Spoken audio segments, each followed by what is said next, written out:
Good morning, everyone. Got your coffee? I got mine.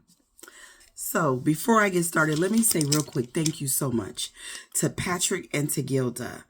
I am going to get another pantry, but I'm going to wait until I find one that's already assembled because I, I don't have another pantry assembly in me. I just do not. But in the meantime, in between time, I wanted to say thank you so much.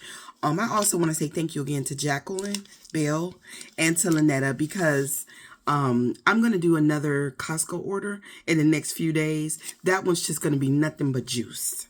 So, and that will help with that. Thank you so much. With all that said, it is Black History Month. It's the third day of Black History Month. And I think that it was so fitting that Beyonce, the first Black woman to ever win a Grammy for a country music song, 16 Carriages. Congratulations to Beyonce. And let me tell you something. Because whenever you say Beyonce's name, because for whatever reason, this woman is very controversial. And there's no reason for her to be controversial in the Black community.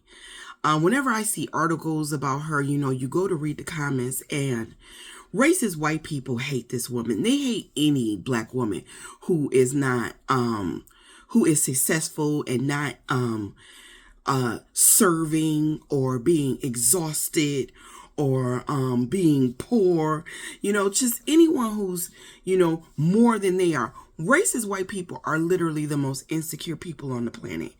I was watching this interview with Toni Morrison, and she was talking about how racist white people really had this problem because if the only way that you can feel tall is by making other people feel low, you really have a problem.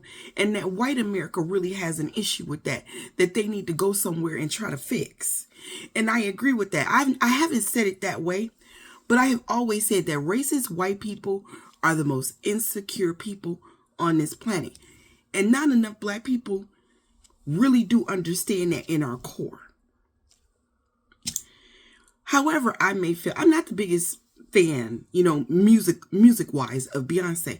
I have one of her albums. It's the one where she's got on the sparkly top and her arms are all askew on the album. I think it's Crazy in Love. I played that album when the songs were popular, and I ain't played it since. I'm not the biggest fan of Beyonce's, but I am a huge fan of what this girl has accomplished in her life. And so when I see Black people joining in those discussions where they're piling on another Black person for the benefit of white people, you too have a problem. You have a problem. You don't know this woman from a can of paint. She ain't never done anything to you. I could see if she did something that was that adversely affected Black people as a collective, but she hasn't. I think that a lot of us really do have a crabs in the barrel mentality. And when one of us gets successful and when we still broke and in the hood, we have this tendency to want to break them down, to want to see them fail, to not want the best for them. Do I think rich Black people need to be doing more for the collective? Absolutely, I do. But if you Google Beyonce, you will see where she actually has done a lot for the Black community, especially those in Texas, in Houston, where she's from. I just think that it's a shame that so many of us need the approval of white people, that we would sit up and let white people hear us talk about each other like that. Shame on you for that. She won Album of the Year. And I think that it's important because of racism.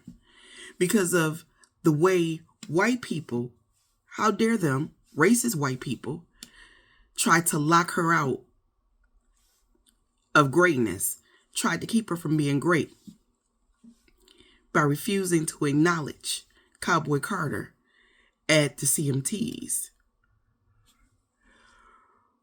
White people do not get to tell black people what is and what ain't country, especially when we invented that shit. That's not how that works. And so yesterday, it was also important in a sense where Beyonce was validated and acknowledged despite their racism. And that's important. It may not sound like her winning a Grammy was important, but it was important. It was. Because they are not the boss of us. And they don't get to tell us, put limitations on our greatness. And we definitely shouldn't be doing that to each other. And when we do, that is something that we have internalized from them. That's internalized racism. When we put limitations on how far other black people can go.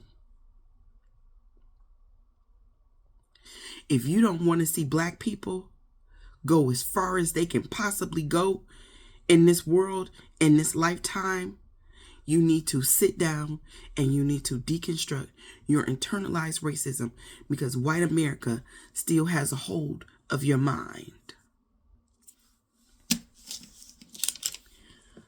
Okay, with that said, you see Elon Musk trying to get a hold of your Social Security? And now everybody's up in arms. It's almost like you didn't read Project 2025.